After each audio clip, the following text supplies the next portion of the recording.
Hello students, welcome back to Learn with ARM. ഇന്നത്തെ ക്ലാസ്സിൽ നമ്മൾ വീണ്ടും ഒരു ക്വസ്റ്റ്യൻ പേപ്പർ തന്നെ എടുത്തു. ക്വസ്റ്റ്യൻ പേപ്പർ എന്നത്തെയാണ് 2022 ഏപ്രിലിൽ നടന്ന ക്വസ്റ്റ്യൻ പേപ്പറാണ്. ആ ക്വസ്റ്റ്യൻ പേപ്പറിലെ പ്രോബ്ലംസ് മാത്രം നമ്മൾ ഇന്ന് ഡിസ്കസ് ചെയ്യുകയാണ്. മൊത്തം ക്വസ്റ്റ്യൻ പേപ്പർ ചെയ്തിട്ടുണ്ട്. അത് ഞാനിവിടെ ഒരു ഡിസ്ക്രിപ്ഷൻ ബോക്സിൽ ഞാനത് പിൻ ചെയ്യാം. നിങ്ങളത് യൂസ്ഫുൾ ആണ് എന്ന് തോന്നിയാൽ നിങ്ങളത് എന്ത് ചെയ്യുക, പ്രിന്റ് ചെയ്ത് നിങ്ങളെടുത്ത് പഠിച്ചോളൂ. ഓക്കെ ആണല്ലോ? നമുക്ക് തിയറി ഡിസ്കസ് ചെയ്യാൻ സമയമില്ലാത്തതുകൊണ്ടാണ് പ്രോബ്ലംസ് ഞാൻ നിങ്ങൾക്ക് പറഞ്ഞു തരുന്നത്. ക്ലിയർ ആണല്ലോ? ഈ ചോദ്യം എവിടത്തെയാണ്? ഏപ്രിൽ 2022.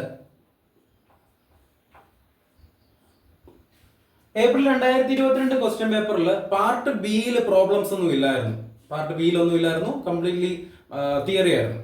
പാർട്ട് സിയിൽ ഒരു 4 ചോദ്യങ്ങൾ ഉണ്ടായിരുന്നു. അത് നമുക്ക് നോക്കാവേ. നോക്കിക്കേ.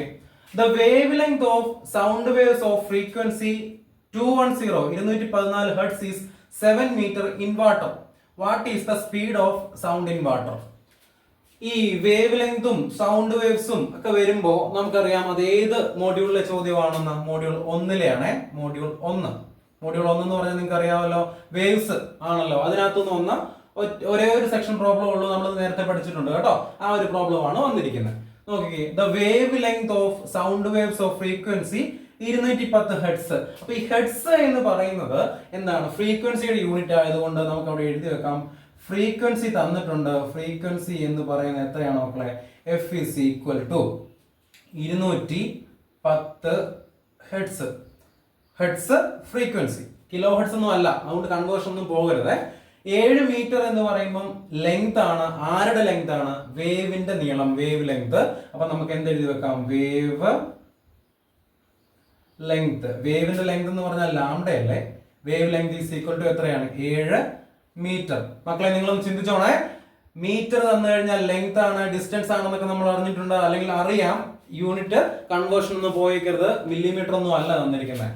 അപ്പോ 7 മീറ്റർ വേവ് ലെങ്ത് തന്നു. പിന്നെ എന്താ കാണേണ്ടത്? What is the speed of sound in water? Speed, വേഗത എന്നൊക്കെ പറയുന്നത് വി അല്ലേ? വി വേണം കണ്ടുപിടിക്കാൻ.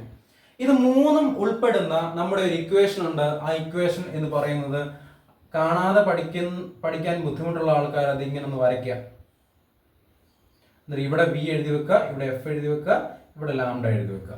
എന്നിട്ട് നമുക്ക് ആരെയാ വേണ്ട? സ്പീഡാ വേണ്ട, വി ആണ് വേണ്ട അല്ലെ? അപ്പൊ വി മുകളിലായിരിക്കുന്നത് ആരൊക്കെയാണ് ഒരുമിച്ചുള്ള? F lambda ഒരുമിച്ചുണ്ട്.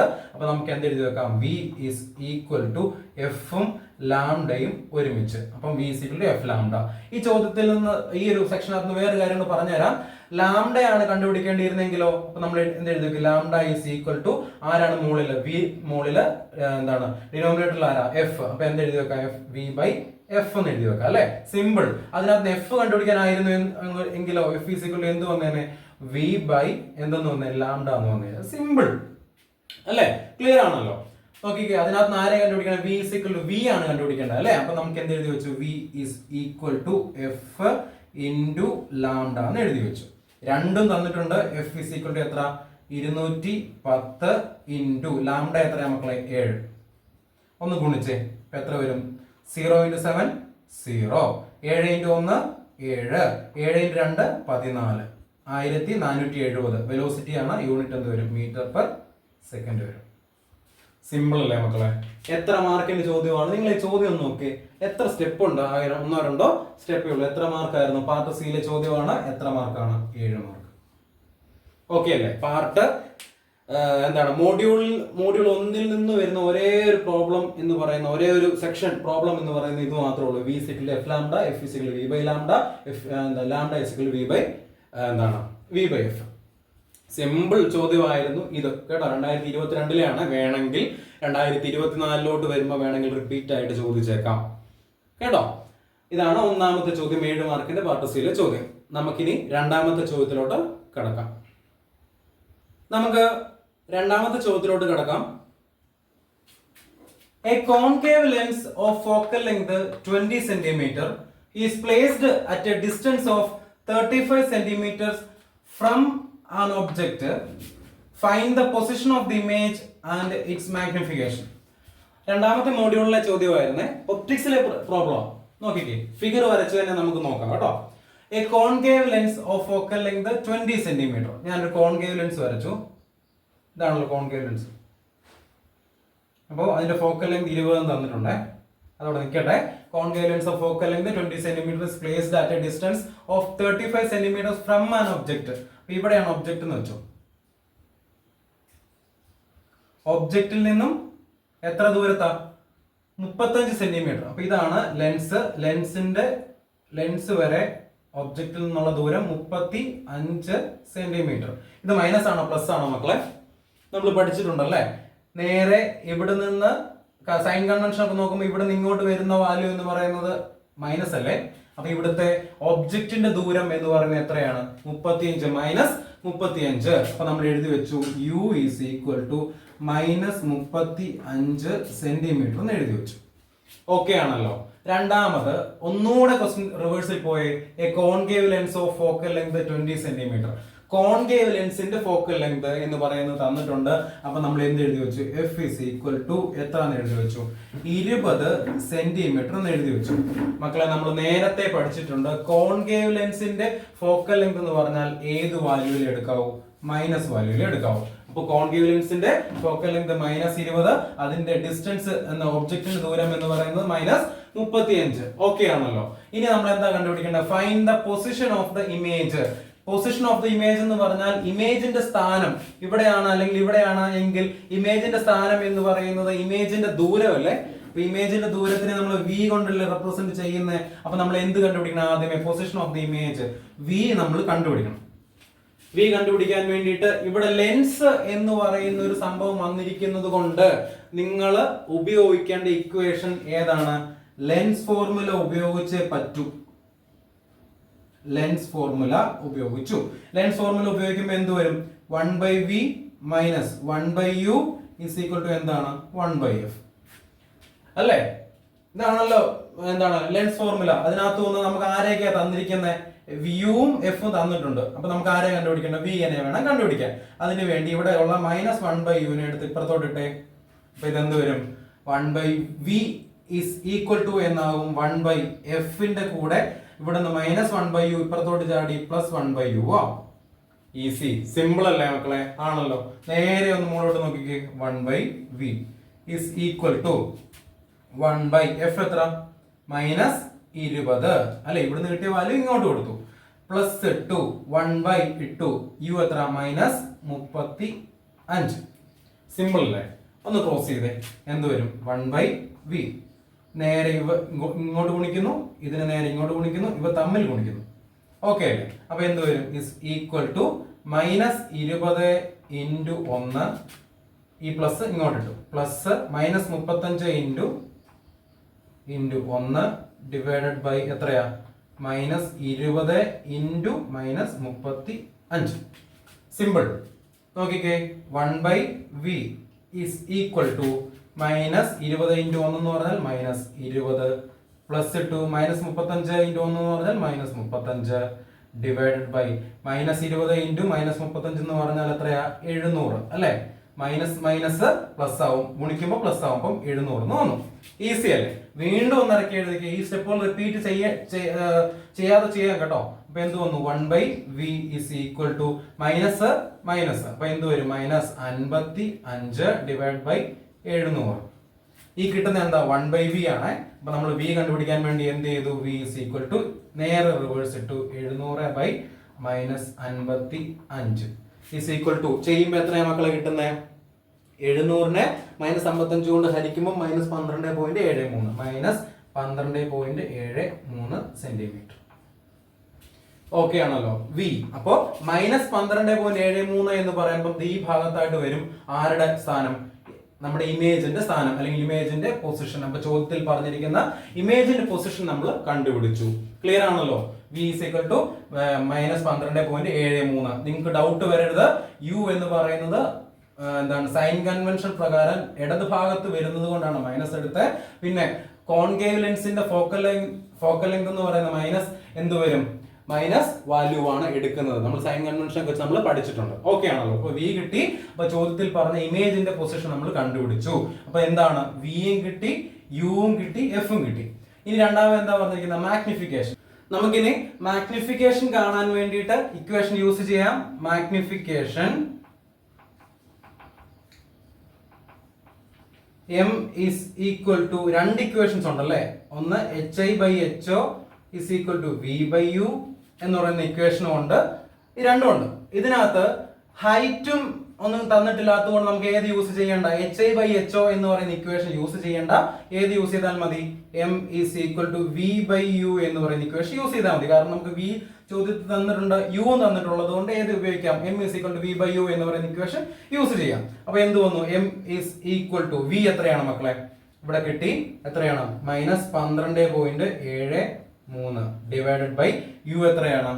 നോക്കിക്കേ, -35 is equal to, ഇത് രണ്ടും കൂടെ ഒന്ന് ചെയ്യുമ്പോഴത്തേന് നമുക്ക് എത്ര കിട്ടുന്നത്? 0.36. നോക്കിക്കേ, സിമ്പിൾ ചോദ്യമായിരുന്നു. എന്താണ് ക്വസ്റ്റ്യൻ ഒന്ന് മനസ്സിലാക്കി എടുത്താൽ സുഖമായിട്ട് നമുക്ക് 7 മാർക്ക് കിട്ടും. എവിടുന്ന്? ഒപ്റ്റിക്സിൽ നിന്ന് നമുക്ക് സ്കോർ ചെയ്യാൻ പറ്റും. പക്ഷെ എന്ത് ചെയ്യണം? ശ്രദ്ധിച്ച് ചോദ്യം നന്നായിട്ട് വായിച്ച് നോക്കിയിട്ടേ പ്രോബ്ലം ചെയ്യാൻ വേണ്ടി തുടങ്ങാവുള്ളൂ കേട്ടോ. ഇന്നതൊക്കെയാണ്, ഡബിൾ ആണ് എന്നൊക്കെ പറയും, അല്ലെങ്കിൽ പെർപെൻഡിക്കുലർ ആയിട്ട് ഒബ്ജക്റ്റ് വെച്ചിരിക്കുന്നു എന്നൊക്കെ പറയും. ചോദ്യം ഒന്നുമില്ല, നന്നായിട്ട് ശ്രദ്ധിച്ച് വായിച്ച് നോക്കിയിട്ട് പ്രോബ്ലം ചെയ്യാവുള്ളൂ. ക്ലിയർ ആണല്ലോ? നമുക്ക് അടുത്ത ചോദ്യത്തിലോട്ട് പോകാം. നമുക്ക് അടുത്ത ചോദ്യത്തിലോട്ട് കിടക്കാം. Design A voltmeter of range 0 to 10 volt given a galvanometer of resistance 50 ohm which shows full scale deflection for 10 milliampere. ഈ വോൾട്ട്മീറ്ററും ഗാൽവനോമീറ്ററും ഒക്കെ വരുമ്പോൾ, റെസിസ്റ്റൻസ് ഒക്കെ വരുമ്പോൾ ഇത് ഏത് മോഡ്യൂളിലെ ചോദ്യമാണെന്ന് നമുക്ക് മനസ്സിലാക്കാം. 3ാമത്തെ മോഡ്യൂളിലെ ചോദ്യമാണെന്ന് നമുക്ക് മനസ്സിലാക്കാം. ഇലക്ട്രോ മാഗ്നറ്റിക്സിലെ ചോദ്യമാണെന്ന് മനസ്സിലാക്കാം അല്ലേ? അപ്പൊ നമുക്ക് നോക്കാം എന്തൊക്കെയാണ് ചെയ്യേണ്ടത്, ഏതാണ് ഇക്വേഷൻ യൂസ് ചെയ്യേണ്ടത് എന്നുള്ളതായിരിക്കും നമുക്ക് നോക്കാം. Design A voltmeter of range 0 to 10 volt. അപ്പൊ ഇവിടെ ആരുണ്ട്? വോൾട്ട്മീറ്റർ ഉണ്ട്. രണ്ടാമത് ചോദ്യം ഇങ്ങനെ വായിച്ചു നോക്കുമ്പോൾ ഇവിടെ എന്തുണ്ട്? ഗാൽവനോമീറ്റർ ഉണ്ട്. നമ്മള് ഗാൽവനോമീറ്റർ വോൾട്ട്മീറ്റർ കൺവേർഷൻ പഠിച്ചപ്പോൾ ഒരു ഇക്വേഷൻ പഠിച്ചായിരുന്നല്ലോ. അപ്പം ആ ഇക്വേഷൻ വേണം ഇവിടെ യൂസ് ചെയ്യാൻ. ഇവിടെ എന്തൊക്കെയുണ്ട്? ഗാൽവനോമീറ്ററും ഉണ്ട്, വോൾട്ട്മീറ്ററും ഉണ്ട്. അപ്പൊ അവിടെ പഠിച്ച ഇക്വേഷൻ ഏതാണ്? R is equal to E/Ig - G. Simple ആയിട്ട് 7 മാർക്ക് കിട്ടുന്ന ഒരു പ്രോബ്ലം ആയിരുന്നേ. അപ്പൊ ഇവിടെ E എന്ന് പറയുന്നത് വോൾട്ടേജ് ആണ്, അല്ലെങ്കിൽ വോൾട്ട്മീറ്ററിന്റെ റേഞ്ച് ആണ് തന്നിരിക്കുന്നത്. അപ്പൊ ഇവിടെ എത്ര എടുക്കാം? E is equal to 10 - 0, അല്ലെങ്കിൽ എത്രയായിട്ട് എടുത്താൽ മതി? 10 വോൾട്ട് ആയിട്ട് എടുക്കാം. ഓക്കെ ആണല്ലോ? രണ്ടാമത് ഗാൽവനോമീറ്ററിന്റെ റെസിസ്റ്റൻസ് തന്നിട്ടുണ്ട്, എത്രയാണ്? 50 ഓം. അപ്പം G is equal to 50 ഓം എന്ന് എഴുതാം. റെസിസ്റ്റൻസ് ആണ്, ഈ ഓമിൽ തന്നെയാണ് കൺവേർഷൻ ചെയ്യണ മക്കളെ? വേണ്ട. അടുത്തത് ഗാൽവനോമീറ്റർ ഡിഫ്ലക്ട് ചെയ്യുന്നു എത്രമാത്രം കറണ്ട് ഉള്ളപ്പോൾ? 10 milliampere കറണ്ട് ഉള്ളപ്പോൾ. അപ്പൊ ഗാൽവനോമീറ്റർ ഡിഫ്ലക്ഷൻ കറണ്ട് ആയതുകൊണ്ട് എന്തെന്ന് കൊടുക്കാം? Ig is equal to എത്ര എന്ന് കൊടുക്കാം? 10 milliampere എന്ന് കൊടുക്കാം. സിമ്പിൾ അല്ലേ? പക്ഷേ നമ്മളെ ചിന്തിപ്പിക്കുന്നതും കൊടുക്കുന്നതും മാർക്ക് കളയുന്നതുമായിട്ടുള്ള ഒരു സാധനമാണ് ഇതിവിടെ തന്നിരിക്കുന്നത്, മില്ലി ആംബിയർ. അപ്പൊ ഈ മില്ലി ആംബിയറിനെ എങ്ങോട്ട് മാറ്റിയിട്ടേ ചെയ്യാവുള്ളൂ? ആംബിയർ വാല്യൂലോട്ട് മാറ്റിയിട്ടേ ചെയ്യാവുള്ളൂ. ഒന്നുമില്ല, മില്ലി ചേർത്ത് വാല്യൂ വന്നു കഴിഞ്ഞാൽ അതിൻ്റെ കൂടെ എത്ര കൊടുക്കുക? 10⁻³ അങ്ങ് ഇട്ട് കൊടുക്കുക. അപ്പൊ എന്ത് തോന്നുന്നു? ഈസ് ഈക്വൽ ടു 10 × 10⁻³ ആംബിയർ എന്ന് കൊടുത്തു. ക്ലിയർ അല്ലേ? ചോദ്യത്തിലുള്ള എല്ലാ കാര്യങ്ങളും തന്നിട്ടുണ്ട്.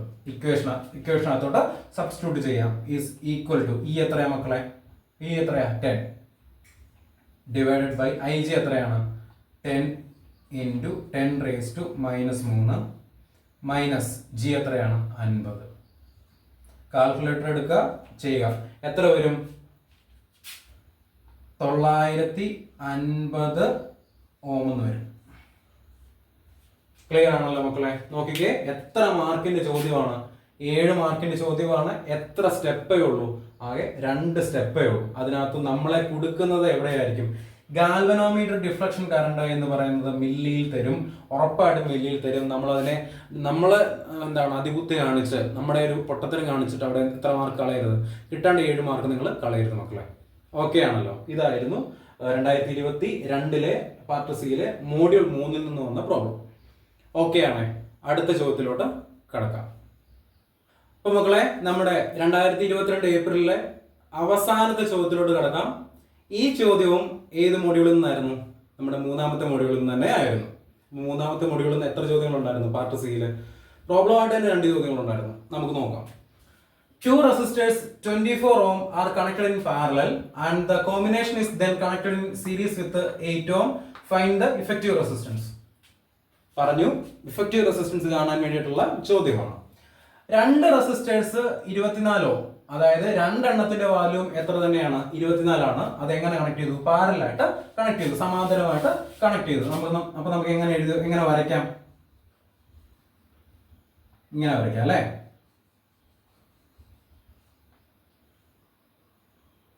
അല്ലേ? അപ്പൊ ഇത് എത്രയാണ്? 24 ഓം ആണ്. രണ്ടാമത്തതും എത്ര തന്നെയാണ്? 24 ഓം ആണ്. അത് എന്ത് ചെയ്തു? അത് പാരലായിട്ട് കണക്ട് ചെയ്തു. അതിന്റെ കോമ്പിനേഷൻ എങ്ങോട്ട് കണക്ട് ചെയ്തു? സീരീസിൽ 8 ഓമിലോട്ട് സീരീസിൽ കണക്ട് ചെയ്തു. 8 ഓമിൽ സീരീസിൽ കണക്ട് ചെയ്തു. ഇനി എന്ത് കണ്ടുപിടിച്ചാൽ മതി? ഇഫക്റ്റീവ് റെസിസ്റ്റൻസ് കണ്ടുപിടിച്ചാൽ മതി. ഓക്കെ ആണല്ലോ? അപ്പൊ നമുക്കറിയാവുന്ന ഒരു കാര്യം, ഇങ്ങനെ ഒരു ഫിഗർ തന്നു കഴിഞ്ഞാൽ നമ്മൾ ആദ്യമേ ചെയ്യേണ്ടത് പാരൽ കോമ്പിനേഷനെ ചെയ്യുള്ളൂ. അപ്പൊ നമുക്ക് എങ്ങനെ എഴുതി വെക്കാൻ വേണ്ടി പറ്റും? R1 is equal to 24 ohm, R2 is equal to 24 ohm. ഇവ രണ്ടും എങ്ങനെയാണ്? പാരലാണ് അല്ലേ? അപ്പൊ നമുക്ക് പാരലായിട്ട് എങ്ങനെ ചെയ്യണം എന്നുള്ള കാര്യം നമുക്ക് അറിയാമല്ലോ. അറിയാം. അപ്പൊ നമ്മൾ എങ്ങനെ എഴുതി വെച്ചു? RP is equal to R1 into R2 divided by R1 plus R2 is equal to R1 എത്ര? 24 into 24 divided by 24 plus 24. ഒന്ന് ഗുണിച്ചേ, എത്ര വരും? 24 into 24 576 divided by 24 plus 24 48. 576 48 കൊണ്ട് ഹരിക്കുമ്പോൾ എത്ര വരും മക്കളെ? 12 ഓം എന്ന് വരും. ഓക്കെ അല്ലേ? അപ്പം ഈ രണ്ടെണ്ണം കൂടി ചേർന്നിട്ട് എത്രയായിട്ട് മാറി? 12 ആയിട്ട് മാറി. അപ്പൊ നമുക്ക് ഫിഗർ ഒന്നുകൂടെ വരയ്ക്കാം. 24 24 കൂടി ചേർന്നിട്ട് എത്രയായി? 12 ഓമായി മാറി. ഓക്കെ ആണല്ലോ? ഓൾറെഡി ഒരാൾ ഇവിടെ ഉണ്ട്. ആരാണ്? 8 ഓം ആണ് ഉള്ളത്. അപ്പൊ അതെങ്ങനെയാണ്? സീരീസ് ആണ്. അപ്പൊ ഇവിടെ എത്രയാണ്? 8 ഓം. ക്ലിയർ ആണേ? 12ഉം 8ഉം സീരീസിൽ വന്നു കഴിഞ്ഞാൽ സം എടുക്കാൻ എന്ത് ചെയ്താൽ മതി? കൂട്ടിയാൽ മതി. അപ്പൊ R1 is equal to 12 ohm, R2 is equal to 8 ohm. Simple അല്ലേ? RS is equal to എന്ത് വരും? R1 plus R2 is equal to 12 plus 8 is equal to എത്രയാ? 20 ഓം. സിമ്പിൾ അല്ലേ? ഇഫക്റ്റീവ് റെസിസ്റ്റൻസ് കാണാൻ എന്തായാലും ചോദ്യങ്ങൾ ഉണ്ടാവും. നന്നായിട്ട് പഠിച്ച് പോവുക. ക്ലിയർ ആണല്ലോ മക്കളെ? ഇത്രയുമായിരുന്നു 2022 ഏപ്രിലിലെ അപ്ലൈഡ് ഫിസിക്സ് 2 ചോദിച്ച പ്രോബ്ലംസ്. ശ്രദ്ധിക്കുക, തിയറി അല്ല, പ്രോബ്ലംസ് മാത്രം. ക്ലിയർ ആണല്ലോ? ഈ ക്വസ്റ്റ്യൻ പേപ്പറിന്റെ മൊത്തം സോൾവ്ഡ് ആൻസർ അനാലിസിസ് നമ്മൾ ചെയ്തിട്ട് നമ്മുടെ ഗൂഗിൾ ഡ്രൈവിൽ ഇട്ടിട്ടുണ്ട്. ഗൂഗിൾ ഡ്രൈവിലല്ല, നമ്മുടെ ഡ്രൈവിൽ ഇട്ടിട്ടുണ്ട്. ഡ്രൈവിൽ ഉണ്ട്. ഞാനത് ഡിസ്ക്രിപ്ഷൻ ബോക്സിലോട്ട് അത് പിൻ ചെയ്ത് വെച്ചേക്കാം. നിങ്ങൾക്ക് യൂസ്ഫുൾ ആകുന്ന ഒരു ക്വസ്റ്റ്യൻ പേപ്പർ അനാലിസിസും ആണത്. അപ്പോൾ നിങ്ങൾ എന്ത് ചെയ്യുക? ഗൂഗിൾ ഡ്രൈവിൽ നിന്ന് നിങ്ങൾ പ്രിന്റ് എടുക്കുകയോ അല്ലെങ്കിൽ ഫോണിൽ തന്നെ ക്വസ്റ്റ്യൻ പേപ്പറൊക്കെ ചെയ്ത് നോക്കുകയൊക്കെ ചെയ്യുക. നിങ്ങൾക്ക് യൂസ്ഫുൾ ആവും. ക്ലിയർ ആണല്ലോ മക്കളെ? നന്നായിട്ട് പഠിക്കുക. എക്സാം അടുത്ത് വരുന്നു. 2 ക്വസ്റ്റ്യൻ പേപ്പറും ഒരു മോഡൽ ക്വസ്റ്റ്യൻ പേപ്പറൊക്കെ നന്നായിട്ട് മൊത്തത്തിൽ പഠിച്ചിട്ട് പോവുകയാണെന്നുണ്ടെങ്കിൽ ഉറപ്പായിട്ട് നിങ്ങൾക്ക് പാസ്സാകാൻ വേണ്ടി സാധിക്കും. നമുക്ക് അടുത്ത ക്ലാസ്സിൽ കാണാം. കണ്ടിന്യൂസ് ക്ലാസ്സുകൾ ഉടനെ തന്നെ വരുന്നതാണ്. ബൈ.